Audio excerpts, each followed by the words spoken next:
Veo mucha confusión con el tema de las palancas del Barça, su límite salarial y la posibilidad o no de hacer fichajes. Así que voy a comentar cómo veo yo la situación en este vídeo.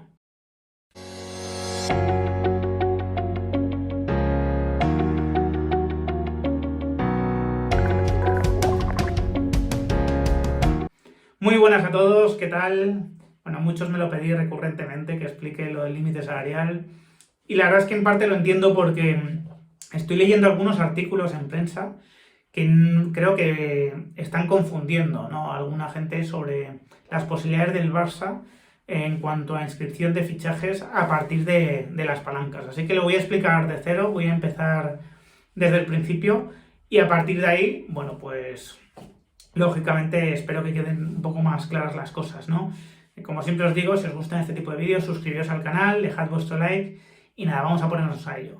Vamos a ver, estoy grabando este vídeo la mañana del miércoles y está previsto que el Barcelona active, como ya dice Laporta, ¿no?, de una manera bastante hábil a nivel comunicativo, la primera palanca, ¿no?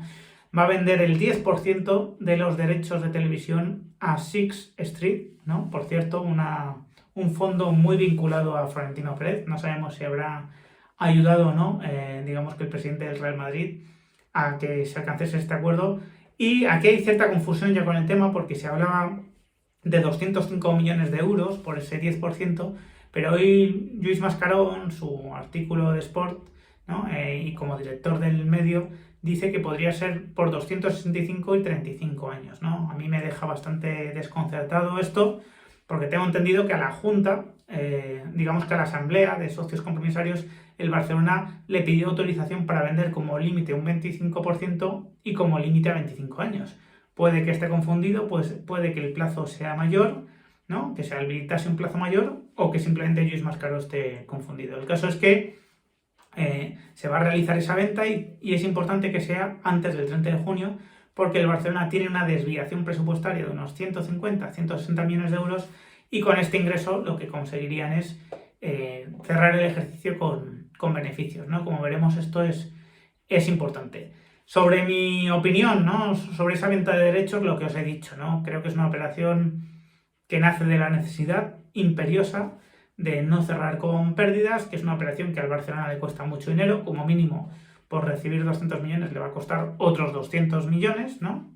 Porque los derechos tienen un valor actual de 160 millones, pues el 10% son 16 millones cada año. Si lo multiplicas por 25, aproximadamente te salen 400 y pico millones de euros, que es a lo que va a renunciar el Barcelona por cobrar hoy 205 o los que sean, ¿no?, la cantidad que finalmente se acuerde. Por lo tanto, bueno, pues es un interés muy grande el que está pagando el Barcelona por recibir ese dinero, ¿no? Pero entiendo que nace de la necesidad de cerrar sin pérdidas. ¿Por qué? Porque las pérdidas, digamos que tienen varios efectos negativos. Tienen el efecto negativo de que seguramente suponen un incumplimiento con Goldman Sachs, ¿no?, que es el que le ha prestado muchísimo dinero al Barcelona, y también complican el tema del límite salarial, ya que las pérdidas se restan del nuevo límite salarial. Y vamos a llegar a la parte del límite salarial, ¿no? Porque estoy leyendo, ya digo, a bastante gente decir que con la activación de esta primera palanca el Barcelona ya va a poder inscribir a los fichajes Kessie y Christensen, ¿no? Y que va a poder también inscribir por las renovaciones de Araujo o Gavi, por ejemplo.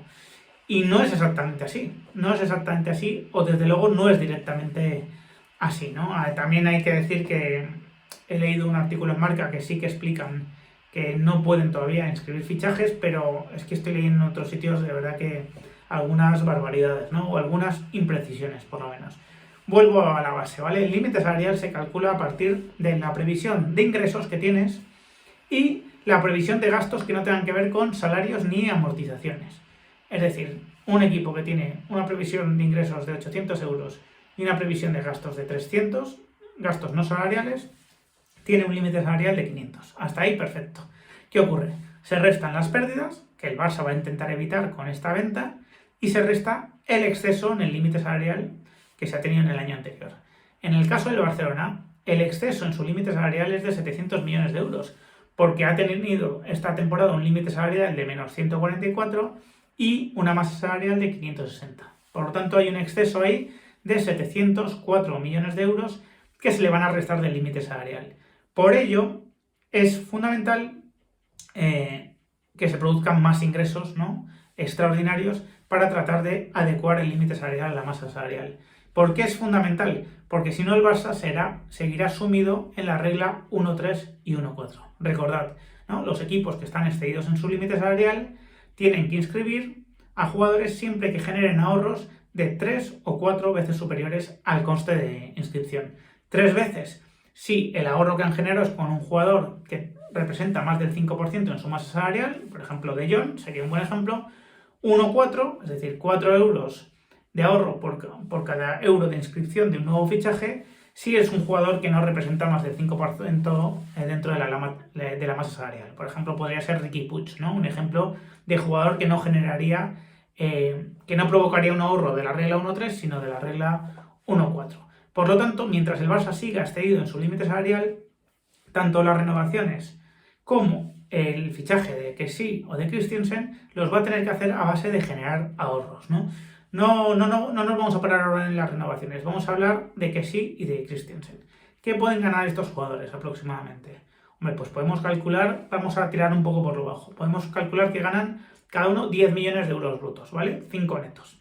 Bueno, pues 10 millones de euros brutos te provocan la necesidad de generar un ahorro de 30 millones de euros en jugadores que representen más del 5% de la masa salarial o de 40 en jugadores que no lo representen. Lo mismo pasa con Christensen, ¿no?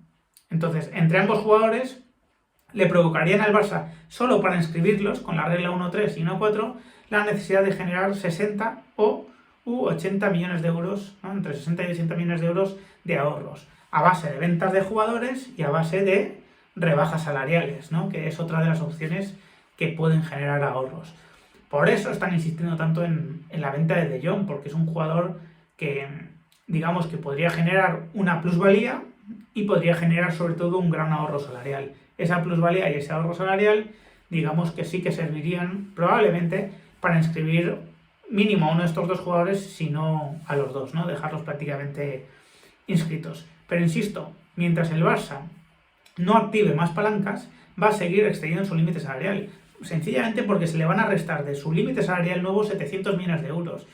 Pongamos que el Barça tiene 800 millones de ingresos, pongamos que tiene 300 de gastos no salariales, límite 500. Si le restas 700, el límite salarial se va a menos 200. Como la masa salarial van a cerrarla en 560, hay que ver las salidas que se producen, lógicamente, pero ahora mismo están 560 millones de euros reconocido por el propio Romeu, pues seguirían excediendo por muchísimo el límite salarial.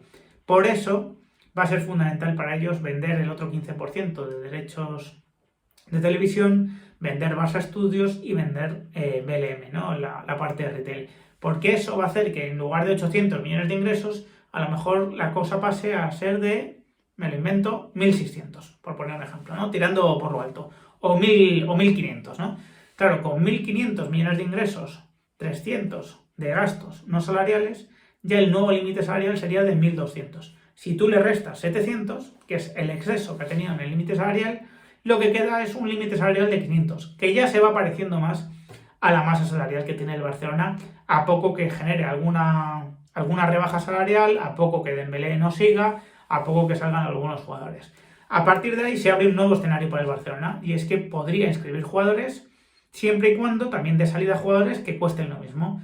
Es decir, para inscribir a Lewandowski, que entre amortización y salario podrían ser unos 30 millones de euros, más o menos, tiene que generar un hueco de 30 millones de euros. Ya es un poco más fácil, ya no tiene tanta dificultad, ¿no? Ya no es tan penoso el proceso, sino que es un poco más sencillo.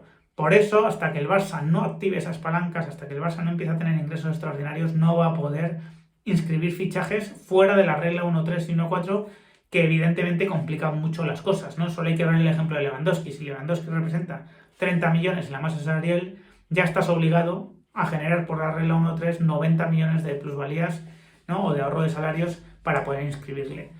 Y claro, digamos que conseguir rebajas salariales en una plantilla que está escuchando continuamente en la prensa que van a entrar 800 millones por las palancas y que el Barça sale de la UCI y que el Barça vuelve a estar bien y que pretende fichar a Koundé, a Bernardo Silva y a Lewandowski, pues evidentemente no es el mejor escenario para que el jugador empatice con la situación del club y proceda a rebajarse el salario.